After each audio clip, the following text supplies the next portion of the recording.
ভয়ঙ্কর একটা আওয়াজ হবে, বজ্রনীনাদ, মহাপ্রলয়ের আওয়াজ। ওই একটা আওয়াজে সব লন্ডভন্ড হয়ে যাবে, একটা আওয়াজে সব লন্ডভন্ড হয়ে যাবে। এজন্য ওই আওয়াজটাকে ডেডিকেট করে আল্লাহ কোরআনে একটা সূরা দিয়েছেন, সূরাটার নাম কথা কয় না কি নাম? আল কারিয়া। আল কারিয়া, মানুষের দৃষ্টি আকর্ষণের জন্য আল্লাহ এই শব্দটাকে সূরার প্রারম্ভে 3 বার বললেন। কয়বার?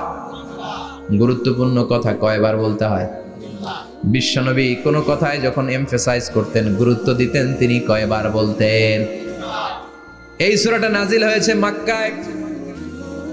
মক্কার কাফির মুশরিকটা যেন ওই কিয়ামতের ভয়ঙ্কর দৃশ্যটা বুঝতে পারে, এজন্য আল্লাহ 3 বার বললেন আল কারিয়া, তারপরে মাল কারিয়া, তারপরে ওয়ামা আদরাকা মাল।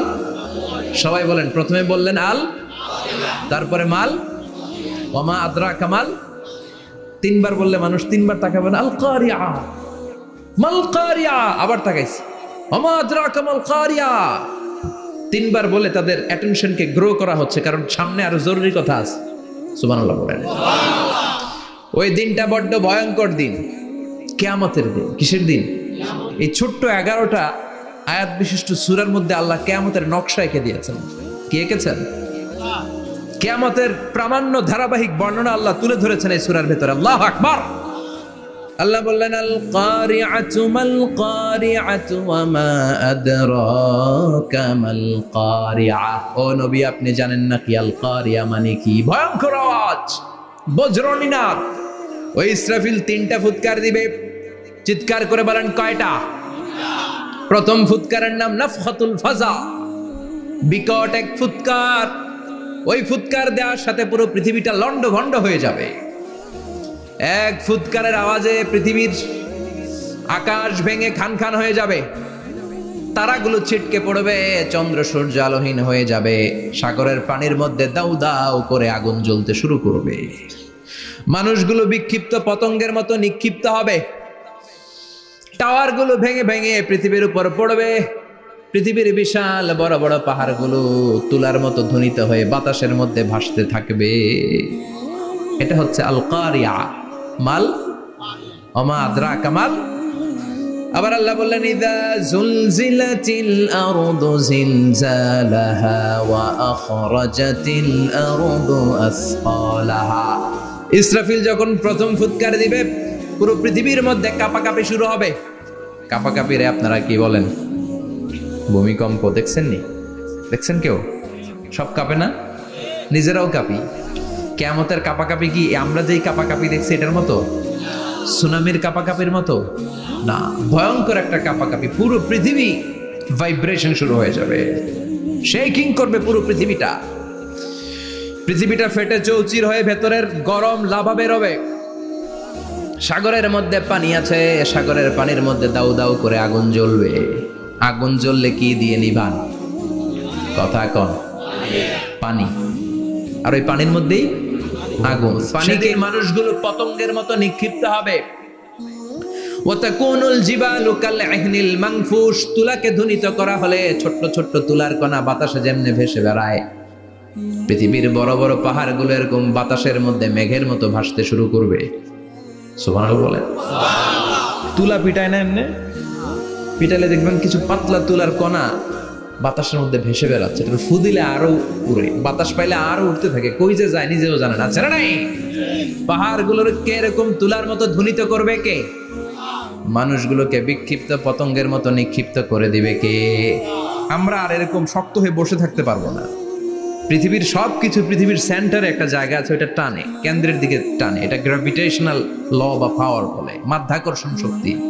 এই যে এটা বসে আছে, টেবিল বসে আছে, আমরা বসে আছি, এই পাওয়ারটা না থাকলে আমরা ছিটকে যেতাম, আমরা ছিটকে পড়তাম। সেদিন এই মাধ্যাকর্ষণ শক্তির বলকে ভেঙে খান খান করবে কে? মানুষগুলো নিক্ষিপ্ত হবে, একজন ওইদিকে, আরেকজন ওইদিকে, আরেকজন ডায়ানে, আরেকজন বাই। কে কোন দিকে যাবে তারা নিজেরাও জানে না। আল্লাহু আকবার। এজন্য আল্লাহ বললেন কাল ফারাশিল মাবসুস। পতঙ্গের মতো আলো জ্বালালে আলোর ভেতরে পতঙ্গগুলো যেমনে এদিক থেকে ডান থেকে বাম থেকে ঝাঁপিয়ে ঝাঁপিয়ে পড়ে, মানুষগুলো ডানে বায়ে ঝাঁপিয়ে ঝাঁপিয়ে পড়বে। শীতকালে ছেলেপেলারা র্যাকেট খেলে না রাতে, ব্যাডমিন্টন, খেলে? এই গ্রামে তো খেলে না। ওই যে খেলা আছে, খেলা ঠিক আছে। তো এই যে খেলে, তখন রাতের বেলা তারা বাঁশ গেড়ে বাঁশের মধ্যে কি লাগায়? লাইট লাগায়। তো এই লাইটের মধ্যে অনেক পোকা চলে আসে না, রাতের পোকা, হ্যাঁ আলোর পোকা। পোকাগুলো এদিক থেকে ওই দিক থেকে, এর কোনো মা বাপ নাই, ডানে বায়ে ইচ্ছে মতো ছুটছে। মানুষগুলো সেদিন পাগলের মতো ছুটতে শুরু করবে, চিৎকার করে বলেন ঠিক কি না? আবার আল্লাহ বললেন ওয়াতাকুনুল জিবালু কালআহনিল মানফুশ, পাহাড়গুলো উঠতে থাকবে, বিশাল পাহাড় টুকরো টুকরো হয়ে যাবে।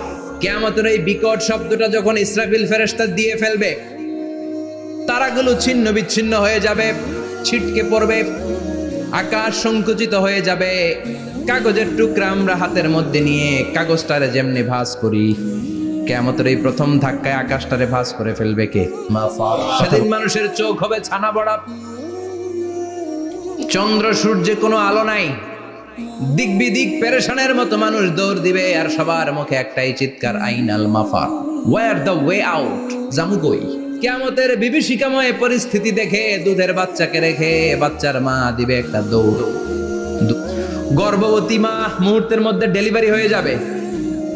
বিকট আল কারিয়া মাল কারিয়া যখন শুরু হয়ে যাবে, 3 মাসের 4 মাসের অপরিণত অপরিপক্ক বাচ্চা মুহূর্তের মধ্যে ডেলিভারি হয়ে যাবে। মানুষগুলো পাগলের মতো এমন ভাবে একটা দৌড় দিবে, কেউ কাউরে চিনবে না। ওই দিনটার নাম হলো আল কারিয়া। সবাই পড়েন আল মাল ওয়ামা আদরাকা মাল কারিয়া। ভয়ঙ্কর সেদিন, ভয়ঙ্কর সেই বজ্রনীনাদ, ভয়ঙ্কর সেই আওয়াজ। মানুষগুলো পাগল হয়ে যাবে, দিক বিদিক ছুটতে শুরু করবে, পৃথিবীর সব সিস্টেম ওলট পালট হয়ে যাবে। স্যাটেলাইট চ্যানেল আর চলবে না, চলবে বড় বড় টাওয়ার গুলো আবাসিক এলাকার উপর পড়বে, গাছপালা ভেঙে খান খান, পাহাড়গুলো তুলা ধুনা হয়ে যাবে। কেউ থাকবে ওই সময় টয়লেটে, থাকবে না, কেউ থাকবে ঘুমের মধ্যে, কেউ থাকবে বাজারে, কেউ থাকবে অফিসে, কেউ থাকবে রান্নাঘরে, কেউ থাকবে রাস্তায়, কেউ থাকবে নাচানাচির মধ্যে। চিল্লায় এখন ঠিক কিনা? যে যে অবস্থায় থাকুক না কেন পাগল হয়ে যাবে, পাগল, অস্থির। ওমা হুম বিসুকারা ওয়ালাকিন আযাবাল্লাহি শাদীদ। মানুষগুলোরে মাতালের মতো দেখা যাবে, আসলে একটাও মাতাল না, আল্লাহর আযাবের ভয়ে সব অস্থির হয়ে যাবে। আল্লাহু আকবার। এজন্য আল্লাহ বললেন ইসরাফিলকে 3টা ফুৎকার দেওয়ার জন্য আমি তৈরি করেছি। প্রথম ফুৎকার যখন সে সিংহার মধ্যে হাঁকিয়ে দিবে, তখন এই অবস্থা হয়ে যাবে। এবার দ্বিতীয় সিংহায় ফুৎকার দেওয়ার জন্য আল্লাহ অর্ডার করবে। ইসরাফিল তার বিশাল হুইসেলটা নিয়ে সাথে সাথে দ্বিতীয় ফুৎকারটাও দিয়ে দিবে। দ্বিতীয় ফুৎকার দেওয়ার সাথে সাথে, এই ফুৎকারটাকে আরবিতে বলে নাফখাতুস সাঈক, সব মরে যাবে। সব কি হবে? মরবেন না আপনারা?